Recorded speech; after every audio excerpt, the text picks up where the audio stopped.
Ici François Poisson pour Télécœur. Le samedi 16 juillet dernier, j'ai pu participer au Centre des arts populaires de Nicolette au spectacle Bathyscaphe, qui relève du théâtre de l'incarnation tel que l'a désigné Guillaume Bellil, qui est le directeur du projet Enclave, qui crée ce genre de produit un peu particulier. Alors, j'ai interviewé des participants de la soirée du 16 juillet, ainsi que le créateur lui-même. J'ai pu filmer les décors. Je vous montrerai les coulisses de Bathyscaphe. Bon visionnement.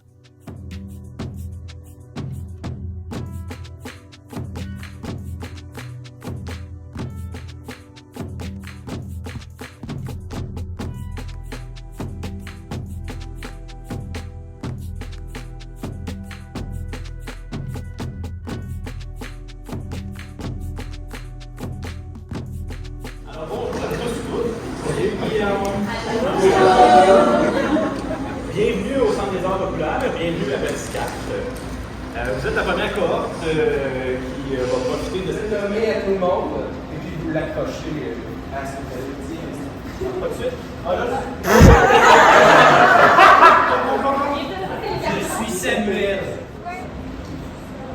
Adrien. ben oui, alors qui?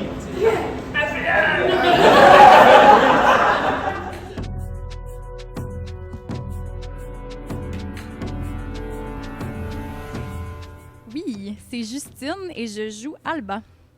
Moi, c'est Emmanuel. Pour aujourd'hui, je vais incarner Samuel. Ginny, Naomi. Mon vrai prénom, c'est Maria Duval et mon nom de personnage, c'est Kim.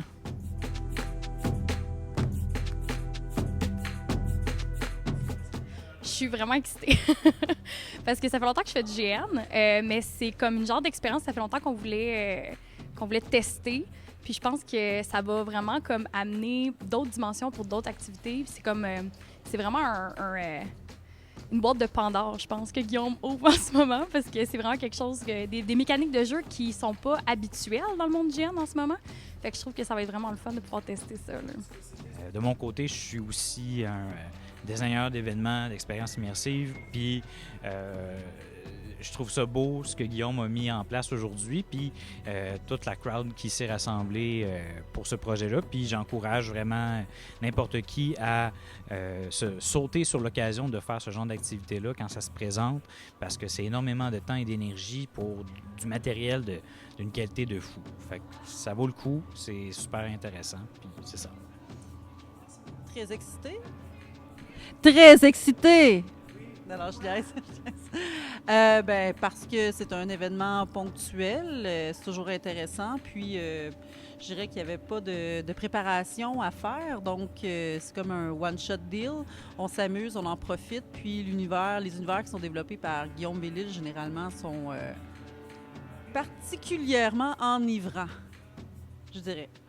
Ben, ça me ramène dans ces énergies-là, l'espèce d'adolescence inconfortable, de je vais-tu être bonne, je suis capable, tandis qu'en adulte, c'est juste ma posture te le dit, là. En adulte, je suis plus solide, mais en ado, j'étais inconfortable, j'étais mal dans ma peau, les amis vont-tu m'aimer, etc.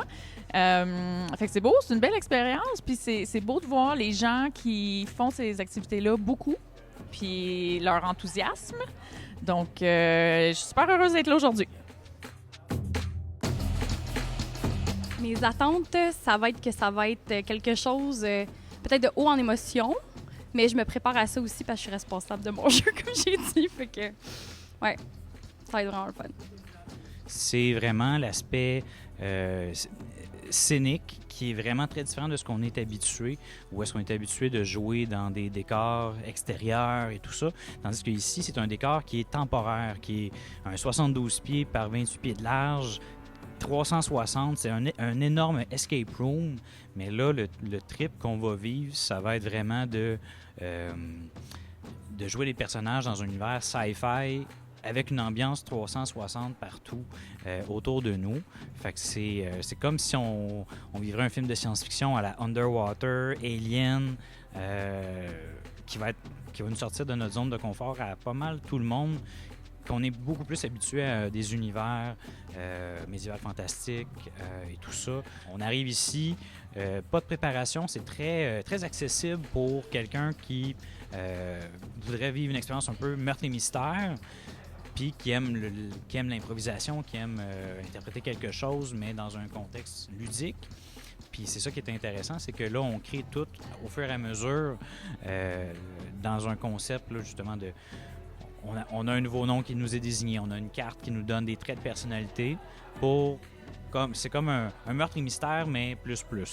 Donc, c'est pas mal ça. L'évasion, tout simplement. T'sais, on a des grosses jobs, on est tout le temps occupé, on court à droite, à gauche, les enfants, la vie, le ci, le ça. Donc, des fois, ça fait toujours du bien de prendre une petite pause puis décrocher. Moi, je veux gagner. Je sais pas, je sais pas si on peut gagner dans ce jeu-là, mais est-ce que j'ai des attentes? Je veux juste avoir du plaisir. On est dans un jeu, donc j'espère que ça va être le fun.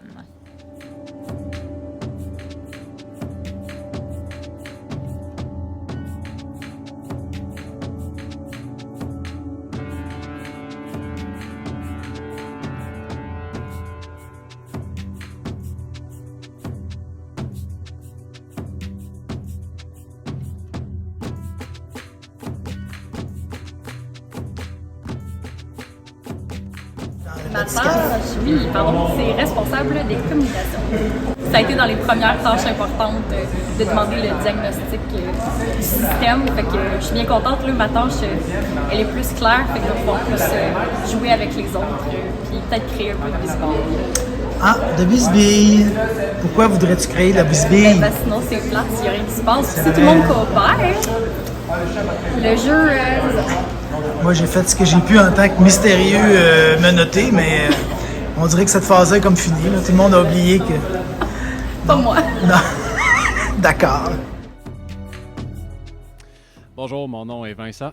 J'interprète le personnage de Aaron Dimitriou, venu de Grèce, qui est le plongeur pour l'équipe de Batiscap. Bien essentiellement, j'étais la personne qui a pu sortir les éléments nocifs du navire. Mais plus encore, disons qu'il commence à avoir des plans de son côté, puis essayer d'embarquer les personnes dans son plan. On va voir ce que ça donne. Je crois qu'honnêtement, notre conception de l'anomalie est loin de notre compréhension. D'après moi, je pense que peu importe le bord qu'on veut aller, de haut comme en bas, on est tout le temps de plus en plus attiré vers elle. Et de ce fait que la radioactivité augmente au fur et à mesure. Fait que dans tous les cas, on est fait. Je me rends compte que tout le monde se donne grandement à sa job. À un point tel que, justement, on commence à voir que d'autres personnes semblent nuire à leur job, interférer à leur job, faire des barrières. Et c'est là que les frictions commencent. Les choses ne s'améliorent pas, mais s'éclaircissent. Fait que, dans un sens, même si on meurt tous à la fin, avec toute l'information que j'aurai récoltée, puis découvrir plus sur ce mystère va me satisfaire amplement. Selon moi, certaines personnes vont s'en sortir, mais pas tous. Je connais Guillaume, je connais son style, je sais qu'il y a toujours moyen de survivre à ses scénarios, il laisse toujours une porte de sortie, mais il faut le mériter. Et à suivre.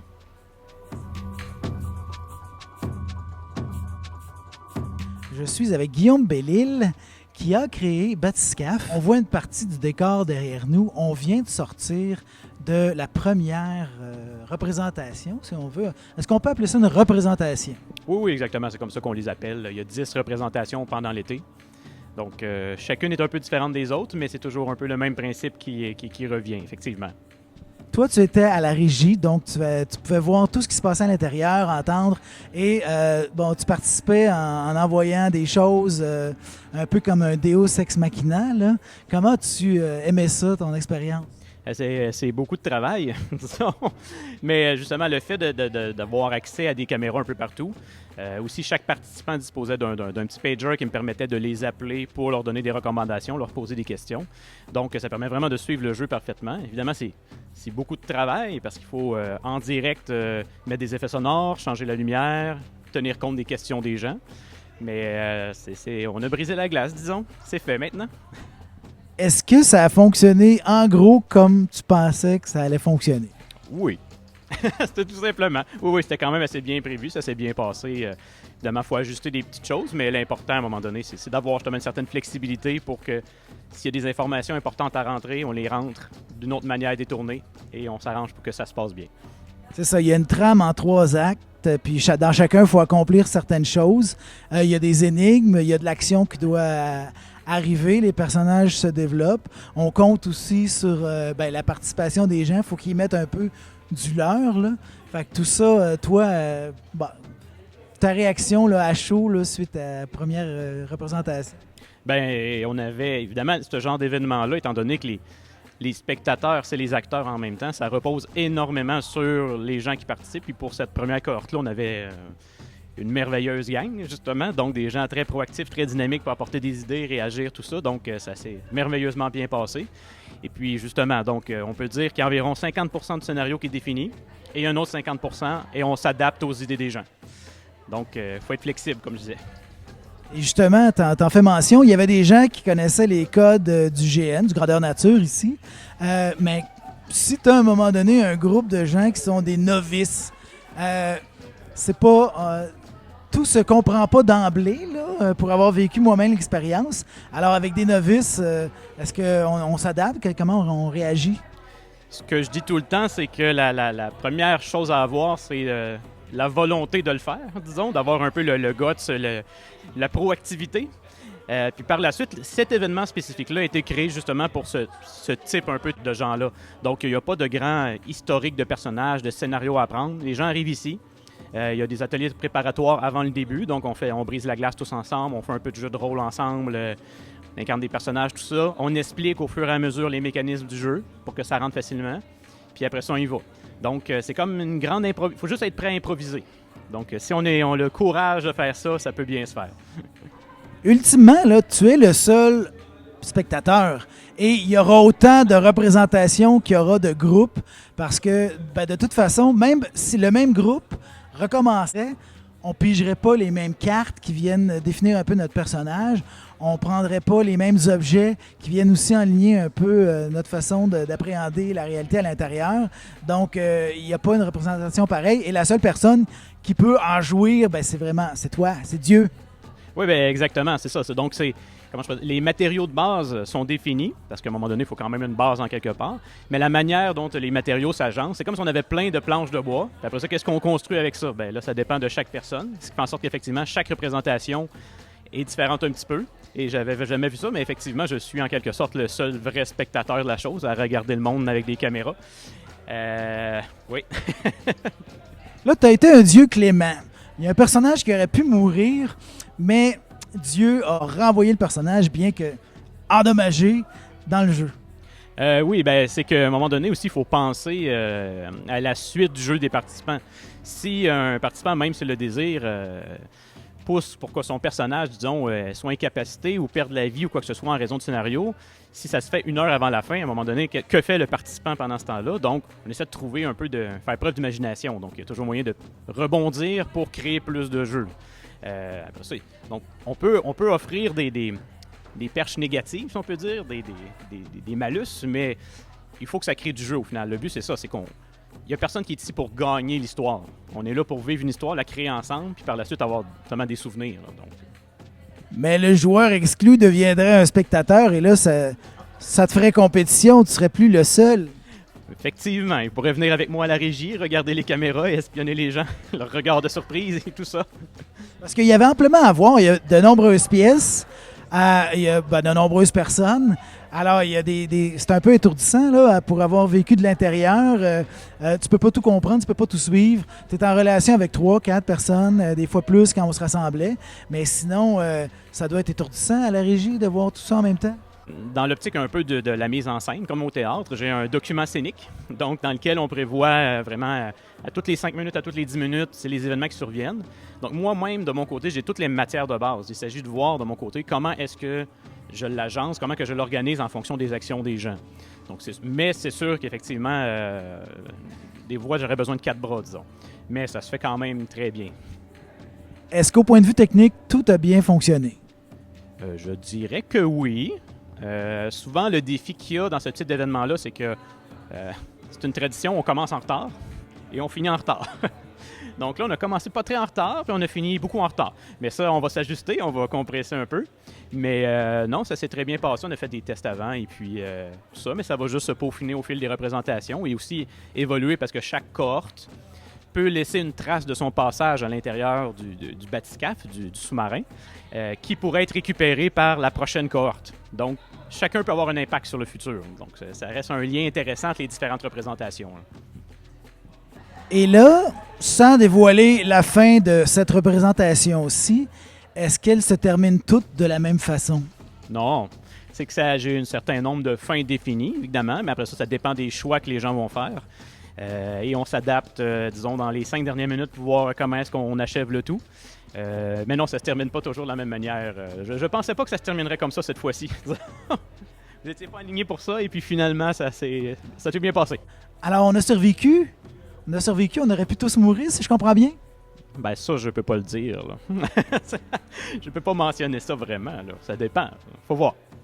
Alors, il faudra venir assister à Bathyscaphe. Est-ce qu'il reste des places?